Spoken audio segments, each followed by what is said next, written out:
예배에 참석하신 모든 분들을 주님의 이름으로 환영합니다. 오늘 말씀은 신약성경 마태복음 19장 16절로 26절 말씀 보시겠습니다. 마태복음 19장 16절로 26절 말씀 제가 읽겠습니다. 어떤 사람이 주께 와서 이르되 선생님이여 내가 무슨 선한 일을 하여야 영생을 얻으리이까? 예수께서 이르시되 어찌하여 선한 일을 내게 묻느냐? 선한 이는 오직 한 분이시니라.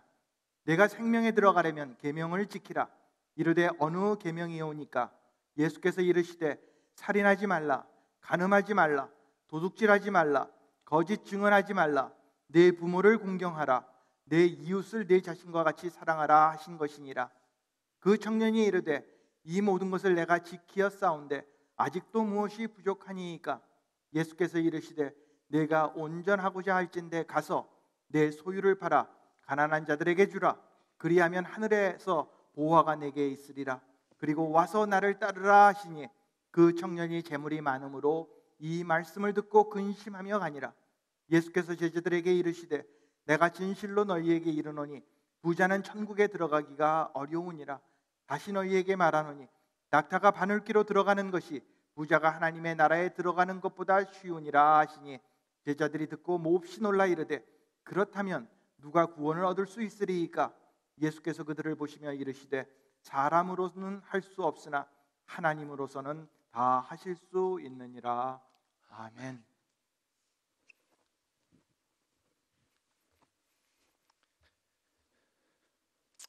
여러분 다시 한번 교회 오신 것을 환영합니다. 이 시간 말씀 통해서 은혜 받는 귀한 시간 되시길 바랍니다.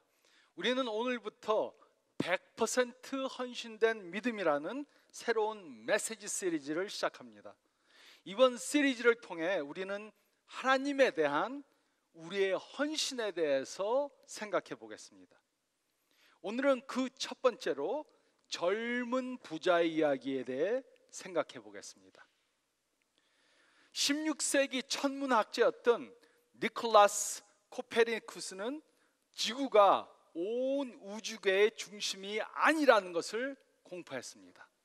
지구가 온 세계의 온 우주계의 중심이 아니다.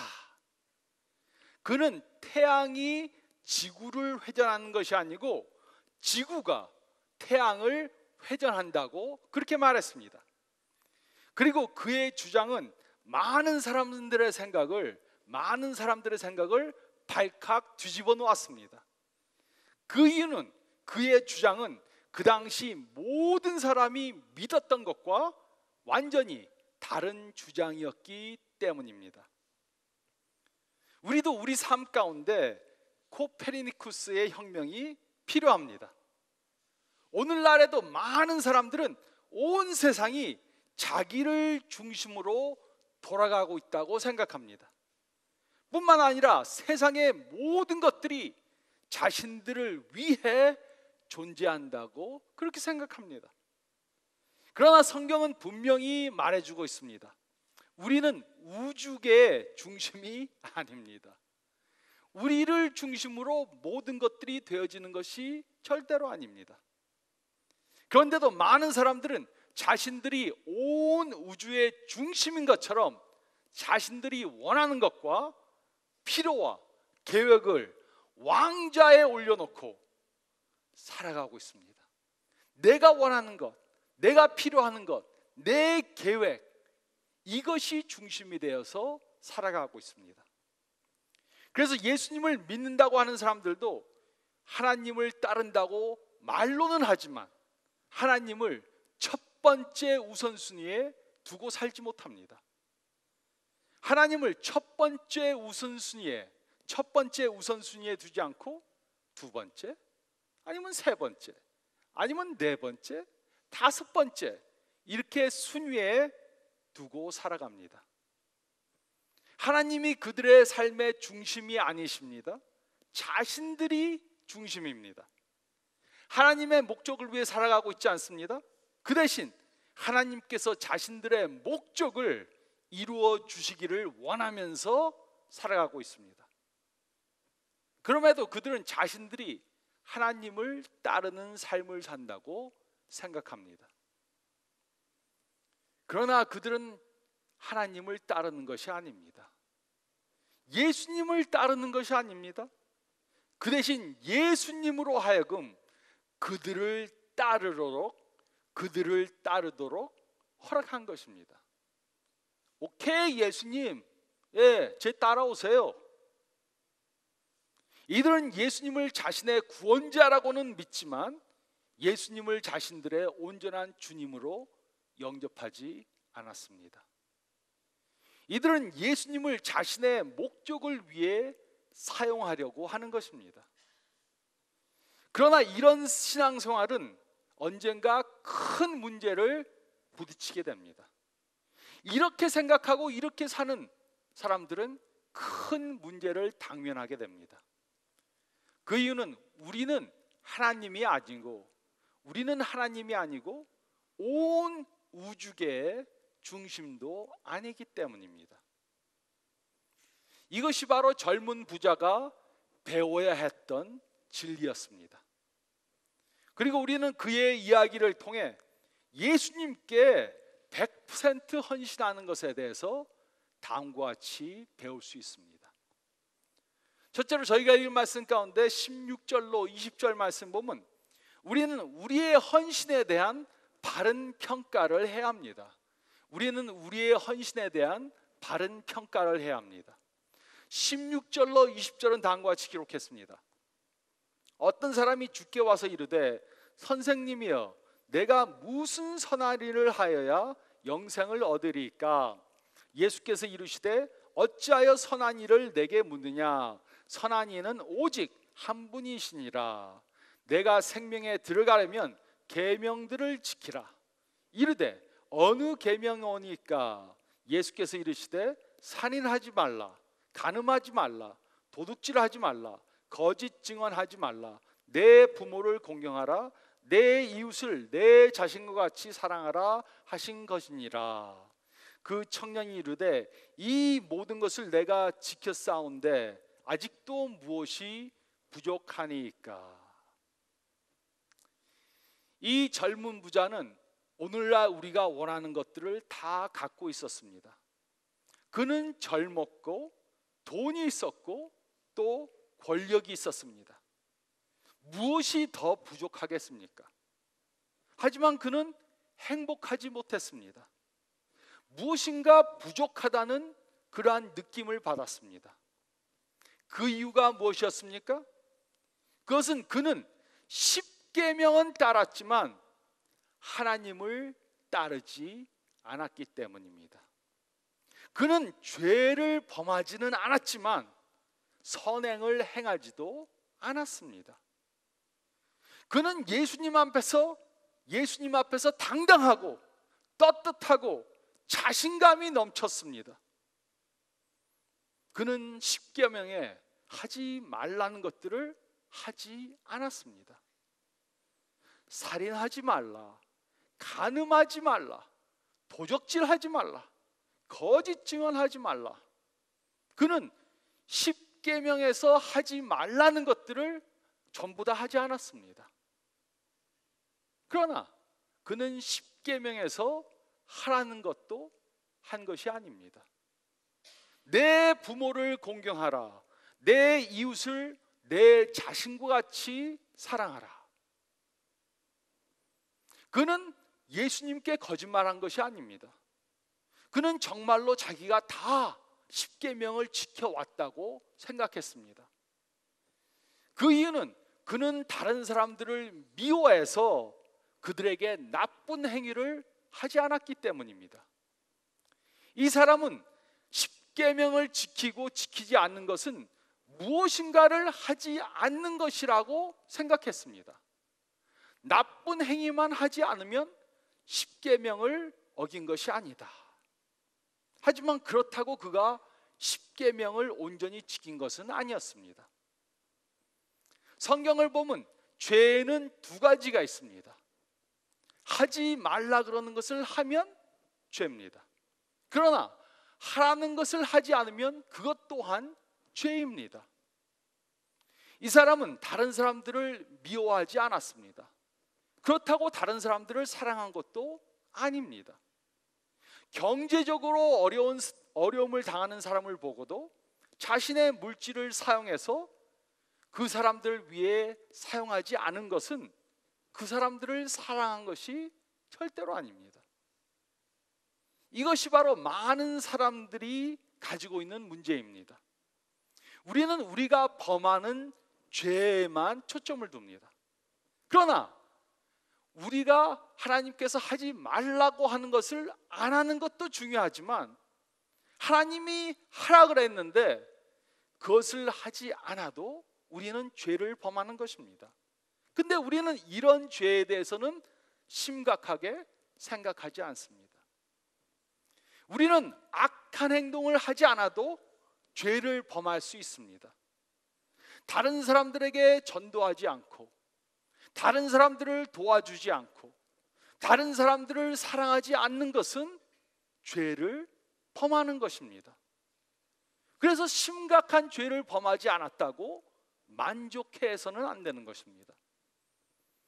우리가 하나님께서 명령하신 것을 하지 않는 것은 곧 죄를 범하는 것입니다. 그러므로 우리는 율법을 따르는 것으로 만족해서는 안 됩니다. 우리는 예수님을 따라야 합니다. 율법을 따르면서 예수님을 따르지 않을 수 있습니다. 또 종교 예식은 행하지만 그것이 예수님을 따르는 것은 아닙니다. 우리가 예수님께 대한 우리의 헌신을 평가하는 아주 좋은 잣대가 있습니다. 그것은 우리의 캘린더와 은행 장부를 보는 것입니다. 내가 시간을 어떻게 사용했는가, 또 내가 가지고 있는 물질을 어떻게 사용했는가, 그것을 보면 우리가 과연 하나님께 헌신했는가, 헌신하지 못했는가, 그것을 평가할 수 있게 됩니다. 우리는 심각한 죄를 범하지 않았다고 하나님께 헌신된 삶을 살고 있다고 착각해서는 안 됩니다. 우리가 하나님께서 하라고 한 것을 하지 않는 것은 헌신되지 않았다는 증거입니다. 우리는 이 젊은 부자와 같이 우리의 헌신도를 과대평가해서는 안 됩니다. 우리는 우리의 헌신에 대한 바른 평가를 해야 합니다. 또 둘째로 우리가 읽을 말씀 가운데 21절, 22절 말씀을 보면 우리는 모든 영역에 하나님께 100% 헌신해야 합니다. 우리는 모든 영역에 하나님께 100% 헌신해야 합니다. 21절, 22절은 다음과 같이 기록했습니다. 예수께서 이르시되 내가 온전하고자 할진대 가서 내 소유를 팔아 가난한 자들에게 주라. 그리하면 하늘에서 보화가 내게 있으리라. 그리고 와서 나를 따르라 하시니 그 청년이 재물이 많음으로 이 말씀을 듣고 근심하며 가니라. 저는 귀신에 들린 사람은 그렇게 많이 보지 못했습니다. 몇 명 귀신 들린 사람들을 보았습니다. 하지만 돈에 홀린 사람들은 너무나도 많이 보았습니다. 그들이 물질을 소유하고 있는 것이 아닙니다. 물질이 그들을 소유하고 있습니다. 이 젊은 부자가 바로 이런 사람이었습니다. 그는 많은 물질들을 소유하고 있었습니다. 그는 아직 젊었고 또 권력도 있었습니다. 그런데도 그는 행복하지 않았습니다. 무언가 부족하다는 느낌을 받았습니다. 그래서 그는 예수님께 나온 것입니다. 예수님께서는 이 청년에게 그의 모든 소유한 것을 팔아서 불쌍한 사람들을 위해 사용하고 그리고 예수님을 따르라고 말씀해 주셨습니다. 하지만 그는 그렇게 할 수 없었습니다. 다른 것은 다 헌신해도 물질만은 헌신할 수 없었습니다. 성경은 분명히 말해주고 있습니다. 우리가 하나님께 100% 100% 헌신하지 않은 것은 하나님이 보시기에 0% 헌신한 것과 똑같습니다. 그리고 결과적으로 우리는 하나님께서 주시고자 하는 그 풍성한 삶을 누릴 수가 없습니다. 그래서 우리는 하나님께 100% 모든 영역들에 100% 헌신해야 합니다. 하나님이 우리의 모든 영역에서 주님이 되시지 못한다면 하나님은 우리의 주님이 전혀 아니십니다. 그렇기 때문에 하나님께서는 우리에게 100% 헌신을 요구하시는 것입니다. 100% 헌신하지 않은 것은 0% 헌신하지 못한 것과 똑같습니다. 이 젊은 부자에 대한 이야기는 매우 슬픈 이야기입니다.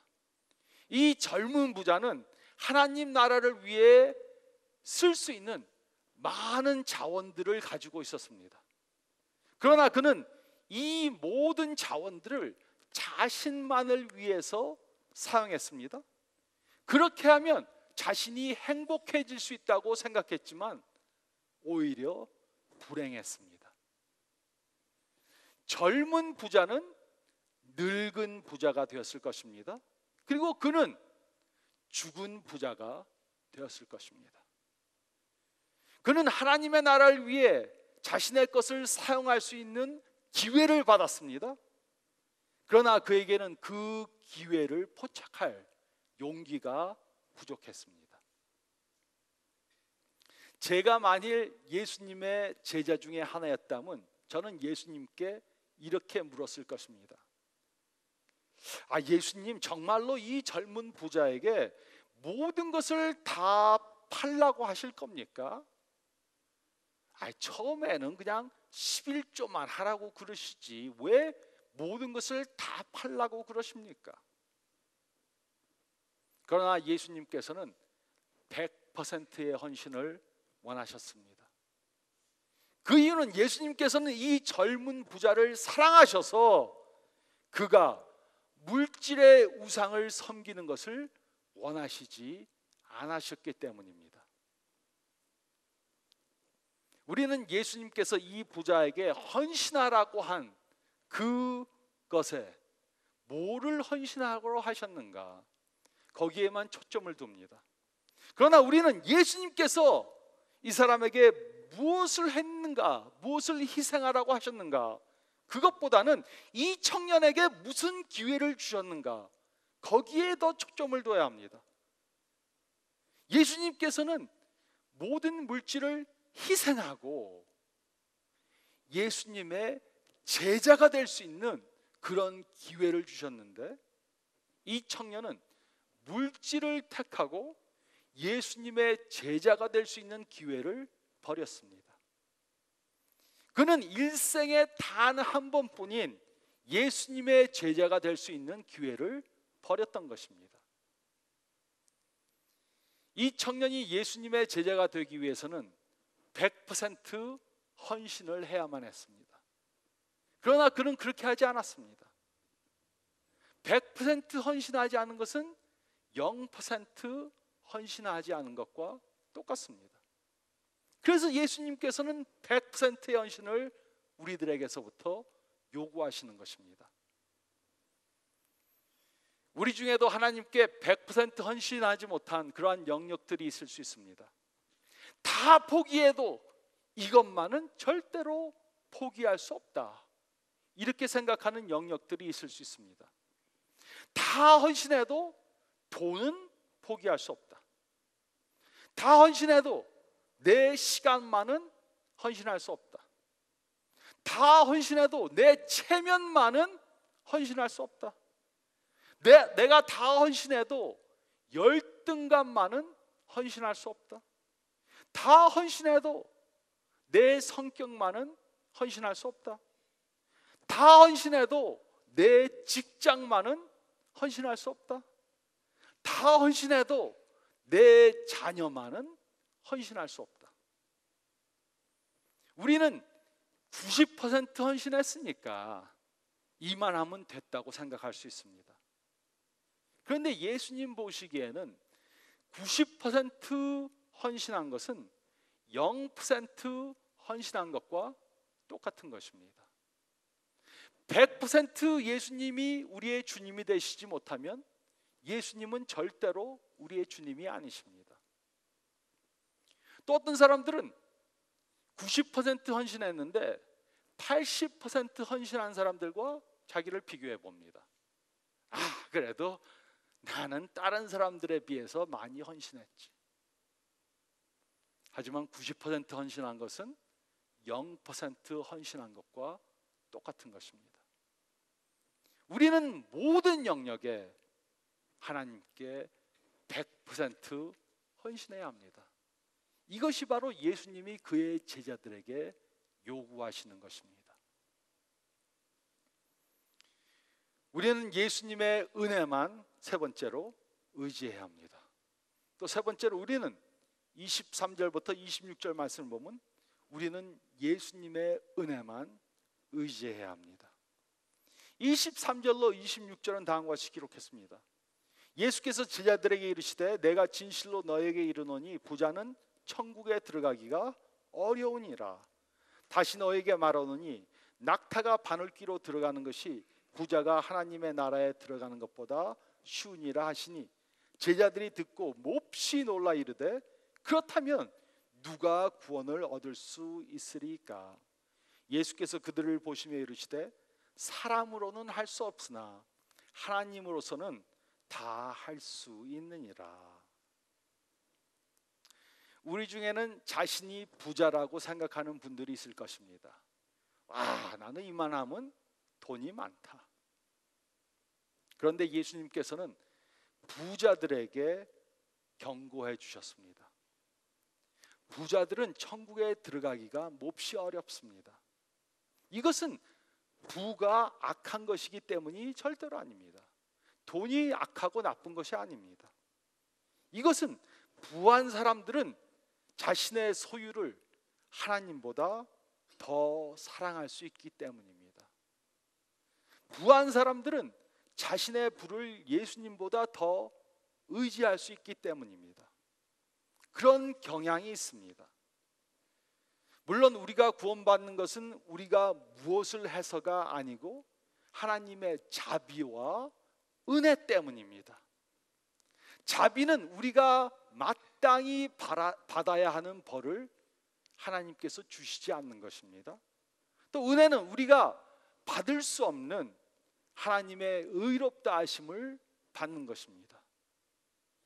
구원을 받는 것은 우리가 무엇을 해서가 절대로 아닙니다. 구원은 하나님의 자비와 은혜의 선물입니다. 그러나 하나님께서는 구원을 받은 자들에게 100% 헌신을 요구하십니다. 구원은 저절로 선물로 주어지는 것이지만 우리가 무엇을 해서 얻는 것이 아니지만 하나님께서는 구원을 받은 자들에게 100% 헌신을 요구하십니다. 우리가 가지고 있는 것들 중에 가장 중요한 것은 우리가 돈으로 살 수 있는 것들이 아닙니다. 우리의 가족, 우리의 건강, 우리의 삶의 목적과 열정, 행복과 만족감, 이런 것들은 우리가 돈으로 살 수 있는 것이 아니고 하나님이 은혜로 주시는 것입니다. 그런데 이런 것들은 우리가 하나님께 100% 헌신했을 때만 하나님께서 그의 은혜로 우리들에게 주시는 것입니다. 그래서 우리가 하나님께 100% 헌신하지 않고 100% 헌신하지 않고 하나님께서 우리들을 100% 축복하실 것이라고 생각해서는 안 됩니다. 우리가 하나님께 100% 헌신하지 않았다면 하나님께서 우리들에게 100% 축복 주실 것을 기대할 수 없습니다. 우리는 하나님께 100% 헌신한 가운데 예수님의 은혜만 의지해야 하는 것입니다. 우리 가운데는 지금 100% 헌신하지 못한 그러한 영역들이 있을 수 있습니다. 하지만 헌신을 하지 못하는 것과 헌신을 하지 않는 것에는 큰 차이가 있습니다. 헌신을 완전히 하지 못한 것과 헌신을 하지 않기로 작정한 것에는 큰 차이가 있습니다. 그 예로 제가 예수님을 믿고 나서 담배를 끊기로 헌신했었습니다. 그런데 기도도 하고 온갖 노력을 다 했습니다. 그런데 담배 끊는 것이 무척 어려웠습니다. 그래서 제가 예수님을 영접하고 1년 동안 더 담배를 피웠습니다. 그러다가 제가 제 생일날 세례를 받고 드디어 담배를 완전히 끊었습니다. 그전에는 담배를 끊기로 헌신을 했었습니다. 근데 의지와 믿음이 약해서 그것을 하지를 못했습니다. 하지만 헌신은 했지만 하지 못하는 것과 헌신을 하지 않기로 이 영역은 내가 절대로 버릴 수 없다, 이렇게 작정하는 것과는 완전히 다른 것입니다. 성경을 매일 읽기로 헌신했는데 가끔 못할 수 있습니다. 11조를 하기로 헌신했는데 온전히 못할 수 있습니다. 주일 성수를 하기로 헌신했는데 아파서 예배를 빠질 수 있습니다. 전도를 하기로 헌신했는데 상황이 삐뚤어질 수 있습니다. 어떤 죄를 버리기로 헌신했는데 실수로 또 그 같은 죄를 범할 수도 있습니다.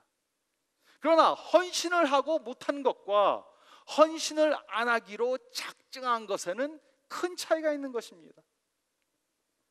우리가 어떤 영역을 하나님께 헌신하면 하나님은 그의 은혜로 우리가 그 영역에 헌신한 것을 할 수 있도록 우리를 변화시켜 주십니다. 그러나 이것은 우리가 하나님께 헌신하겠다고 작정할 때만, 또 순종할 때만 이루어지는 것입니다. 내가 이 영역은 절대로 헌신 안 하겠다고 뻗ing길 때는 하나님의 은혜를 체험할 수 없습니다. 우리는 모든 영역들을 하나님께 헌신하고 그 헌신한 것을 할 수 있도록 예수님의 은혜를 의지해야 합니다. 내가 헌신했다고 내 능력으로 하는 것은 절대로 아닙니다.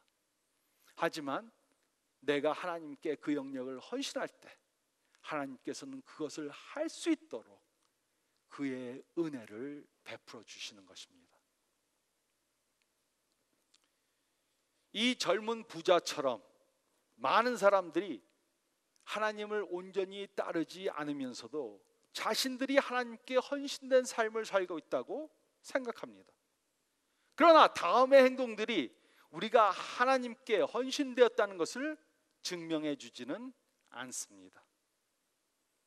일주일에 한 번 교회에 출석하는 것, 매일 성경을 보고 기도하는 것, 고난주간에 금식하는 것, 십계명을 지키는 것, 11조를 하는 것, 가끔 전도하는 것, 주기도문을 외우는 것, 교회에서 봉사하는 것, 소그룹에 참석하는 것, 열심으로 찬양하는 것, 단기 선교를 가는 것.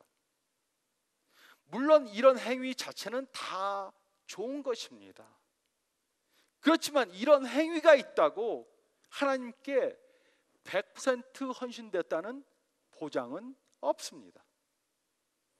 아마도 이 젊은 부자는 이런 행동들을 다 가지고 있었을 것입니다. 하지만 이 사람이 하나님께 헌신된 사람은 절대로 아니었습니다. 100% 헌신된 믿음은 외적 행동으로만 증명되는 것이 아닙니다. 100% 헌신된 믿음은 이보다 더 깊은 것입니다. 100% 헌신된 믿음은 우리 자신들을 왕좌에서부터 내려오게 합니다. 100% 헌신된 믿음은 우리의 이기주의적인 마음을 완전히 버리는 것입니다. 100% 헌신된 믿음은 하나님께 100% 순종하는 것입니다. 100% 헌신된 믿음은 모든 것을 다 하나님께 바치는 것입니다. 100% 헌신된 믿음은 우리의 모든 시간과 모든 에너지와 모든 물질이 하나님께서 주신 선물이고 이 모든 것을 하나님을 위해 사용해야 한다는 것을 인정하는 것입니다. 우리가 하나님께 100% 헌신되었을 때 우리는 지금과 완전히 다른 삶을 살 수 있습니다. 예수님을 100% 따르면 예수님께서 주시고자 하는 그 풍성한 삶, 초자연적인 삶을 살게 됩니다. 그러기 위해 우리는 100% 헌신해야 합니다. 100% 헌신하지 않은 것은 예수님 보시기에 0% 헌신한 것과 똑같습니다.